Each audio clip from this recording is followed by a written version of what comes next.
10वी 12वी आणि पदवीनंतर आता पुढे काय? वैद्यकीय क्षेत्रातील करिअर आणि 100% रोजगार व्यवसाय मिळवून देणारे पॅरामेडिकल कोर्सेस आजच प्रवेश निश्चित करा। पॅरामेडिकल क्षेत्रातील आधुनिक कौशल्यपूर्ण प्रशिक्षण आणि दर्जेदार शिक्षण देणारे विश्वसनीय केपी पॅरामेडिकल इन्स्टिट्यूट, शाखा हडपसर, पिंपरी, कात्रज, सातारा। दादा, पुणे सोलापूर रस्त्यावरील आकाशवाणी ते शेळवडे येथील वाहतूक कोंडी रस्त्याची समस्या कशा पद्धतीने निर्माण झाली? खरं तर हा रस्ता पुण्यातील सर्वात मोठा पुणे ते सोलापूर हा नॅशनल हायवे आणि या रस्त्याची आजची स्थिती पाहता या ठिकाणी प्रचंड वाहनांची त्या ठिकाणी गर्दी झालेली आहे। पुणे शहराला रिंग रोड नसल्यामुळं या मुख्य रस्त्यावर त्या ठिकाणी हेवी वाहतूक, मोठ्या गाड्या, त्या ठिकाणी माल वाहतूक करणाऱ्या गाड्या 24 तास फिरत असतात। त्याच्यामुळं निश्चित या रस्त्यावर खूप मोठा ताण आहे आणि त्याच्यामुळे या रस्त्यावर अपघातांची संख्या ही खूप मोठ्या प्रमाणावर होत असते आणि त्याचा सर्वसामान्य नागरिकांना त्या ठिकाणी त्रास होत असतो। येथील रस्ता रुंदीकरण व्हावा किंवा येथील उपाययोजना हव्यात म्हणून आपण पाठपुरावा केला, नेमका आता काय काम सुरू आहे? निश्चितच या बाबतीमध्ये भारतीय जनता पार्टीच्या वतीनं आम्ही त्या ठिकाणी आदरणीय देवेंद्रजी फडणवीस यांच्या नेतृत्वाखाली मागच्या काही काळामध्ये देवेंद्रजी मुख्यमंत्री असताना सुद्धा या परिसराचा विकास करण्याचा त्यांनी त्या ठिकाणी चांगल्या पद्धतीने प्रयत्न केलेला आहे आणि आत्ता या ठिकाणी आकाशवाणी ते शेळवडे असा जवळजवळ 3-3.5 किलोमीटरच्या या रस्त्याचं डांबरीकरण त्या ठिकाणी PWDच्या वतीने होतंय। परंतु मला निश्चित सांगायला या ठिकाणी मी सांगतो की आवश्यकता नसताना या ठिकाणी हे टेंडर काढलं गेलेलं आहे PWDच्या वतीनं आणि या कामाचा दर्जा हा अतिशय खराब आहे। आपण पाहतोय ज्या नॅशनल हायवेवर आपण उभे आहोत त्या ठिकाणी प्रचंड खडी त्या ठिकाणी पडलेली आहे। रस्त्याला कुठल्याही प्रकारची लेवल नाही, त्या डांबराचा त्या ठिकाणी दर्जा राहिलेला नाही।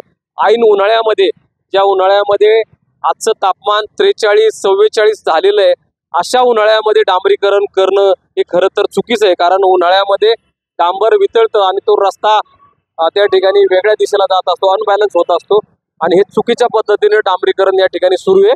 जी रस्त्यावर खडी पसरलेली आहे ती खडी गोळा करण्यात आलेली नाही, त्याची स्वच्छता करण्यात आलेली नाही, रस्त्याला लेवल नाही। त्याच्यामुळं छोटी वाहनं असतील, आमचे 2 व्हीलरवाले असतील, रिक्षावाले असतील, यांचे रोज त्या ठिकाणी अपघात होत आहेत। अनेकांना आपला जीव गमावा लागलेला आहे, अनेक लोक त्या ठिकाणी दुखापतग्रस्त झालेले आहेत आणि सर्वसामान्यांना या रस्त्याचा त्या ठिकाणी त्रास होतोय।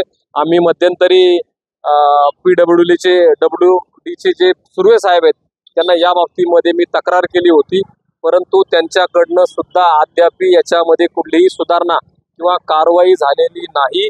ज्या कॉन्ट्रॅक्टरनं हा रस्ता त्या ठिकाणी हातामध्ये घेतलेला आहे त्याच्यामध्ये लाखो रुपयाचा भ्रष्टाचार त्या कॉन्ट्रॅक्टरनी संगनमतानं त्या ठिकाणी अधिकाऱ्यांना हाताशी धरून केलेला आहे। आता आचारसंहिता सुरू आहे, आचारसंहितेच्या काळामध्ये कुठल्याही राजकीय नेत्याला त्या ठिकाणी लक्ष द्यायला वेळ नाही। याची संधी साधून हे सुर्वे असतील किंवा त्यांचे सर्व PWDचे संबंधित अधिकारी असतील किंवा हा कॉन्ट्रॅक्टर यांची लागेबांधी केलेली आहे। आपण पाहताय की त्या सर्वांनी या रस्त्याचं वाटोळं केलेलं आहे। ज्या रस्त्याची मुळातच डांबरीकरण करण्याची आवश्यकता नसताना 1 करोड रुपयाचं टेंडर त्यांनी काढले आणि जनतेच्या खिशातल्या पैशाचा त्यांनी त्या ठिकाणी अपहार केलाय असा आमचा त्या ठिकाणी आरोप आहे।